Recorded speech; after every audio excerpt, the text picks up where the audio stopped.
Miss Transformers 96 here, so in the video review, this time I'm going to be reviewing a Transformers Combiner Wars Combaticon Swindle. I will be reviewing all the Combaticons. Going to start off with Swindle here because he is my favorite character. But as you can see, the background in this box is really cool, but the actual, when it's mint in package, it's just a comic that acts as the background with a customized cover being of Swindle. Really do like the comics. I think that the artwork on them is really cool. They look very neat. The only thing is, I'm not quite sure what order the story goes with the comics. I don't see them numbered at all or anything, so if you do know, please let me know, because I would like to read them, and obviously, I like to read them in order. On the back of the package, nice picture of the figure in both modes, as well as a kind of blueprint version of Bruticus and the other figures that you're going to need to buy to complete him. You'll need 4 deluxe figures, and then you'll need the Voyager being the leader of the Combaticons Onslaught. So starting off with Swindle, I'm a big Swindle fan. I like the character a lot. I always have, ever since the animated show where I was kind of first introduced with Swindle. Really do like his personality, you know. He's really just out to make a buck, basically, you know, and very much self-serving.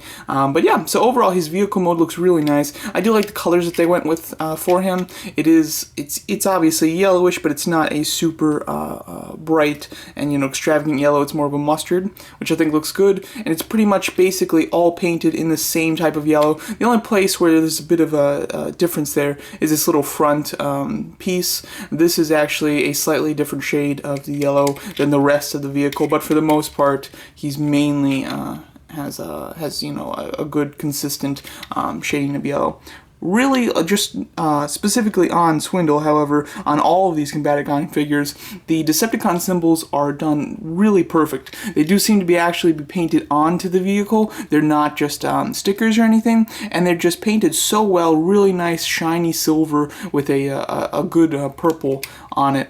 They're painted perfectly. They're very well centered as well, and they really do pop, so I really do like that a lot. You can see a bunch of the detail on there, all sorts of bolts and things. You can obviously see the hands, and there isn't really much space where somebody would be driving this thing. However, you know, it does transform well enough where it looks like a very cohesive, you know, vehicle, so I am happy about that. He does come with this weapon, Gatling gun type of gun here we got. Very nice, and it can obviously be pegged onto the top of this vehicle. So let's transform. So start transformation. You're gonna just pop this up and rotate it up just like that. I haven't done a Transformer review in quite a while, I must say. I really mainly only collect the movie Transformers, so getting a different type of Transformer, I don't do very much, a non-movie Transformer, so so it makes it kind of unique to do this video. When I unboxed these guys, I asked if you guys wanted to see reviews, and I had multiple people that did want to see reviews of them, so that's why I just did decide to do these the reviews for these, even though they came out, you know, at the beginning of the year, I believe. So that's how you start off. With the legs, all the Combaticons, although I don't have Onslaught at the moment, but all the Combaticons I do have the same type of leg joint, which is quite neat. It's a really nice way to condense the legs, but as you can see, there's a peg that's on 2 hinges there that allows you to extend the leg, and then you can kind of just lock it in place so it's fully extended. You can do that on both sides, obviously. Really nice way to do it, you know, to condense the legs in a pretty neat way.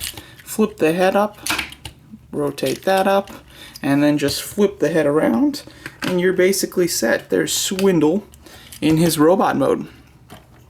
Really nice, you know, pretty simple transformation, nothing too massive there, but definitely is enough to be, you know, pretty interesting. So overall, he looks really nice in his robot mode. Definitely like this a lot. He has one of the best robot modes for many of them, I think, in my opinion. The head sculpt really does capture Swindle, and I have to say that the paint, at least from the camera here looking at it, it looks like it's giving the purple a more of a darkish, almost bluish purple look, when in reality it's a very bright and light purple, which I think looks a lot better than my camera is showing you. So just so you know that the purple in hand, I believe looks quite quite a bit different than the purple that my camera's picking up. But overall, I love the purple. I think it looks great. I almost wish that he had a touch more purple on him, just because the purple and the yellow is just so swindlish that I love seeing it. I really do like the head sculpt a lot. The only thing I wish is that I wish he had a bit of a smirk, you know. He's got a very dead-on face here. I think a bit of a smirk would have served the character a bit more. You do have the Decepticon symbol, which is now on his shoulder, which is quite nice. And the arms, he's quite bulky, he's very broad shoulders, boxy torso that kind of slims down towards the waist, and big boxy legs, just perfect. Really did capture the look of Swindle, which I think is great, especially since this guy has to transform into actually 4 different things, so that is impressive. He does have his gun, which can peg into his hand very, you know, easily. Nothing too difficult there, and overall he looks really nice. As far as articulation is pretty great too. He's got a ball jointed head, and then the head is on a panel which can be hinged, so if you want, you can have him looking extremely up, although it does look very strange. But the ball joint itself does work quite well. He does have a hinge on the side here, so you can kind of have that act like a butterfly joint a bit. Then he has a ball jointed shoulder. He has swivel at the bicep, hinge on a bit of a ratchet there for the elbows, no wrist articulation, no torso articulation. There is a waist swivel though.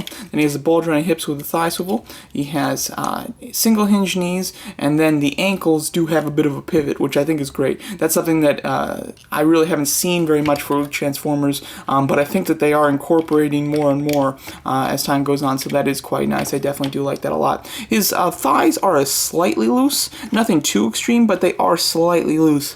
When I did put him in his arm mode and tried out the hinge for like how the elbow works, the elbow uses these ball joints, and I guess together they're quite strong.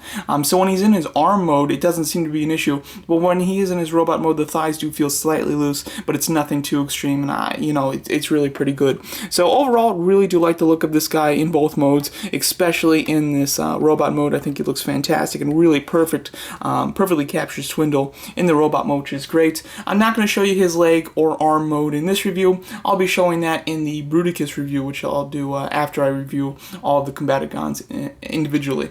So there you go. That's my very review of the Transformers Combiner Wars Swindle from Bruticus. Thanks so much for watching. Let me know what you guys think of this figure.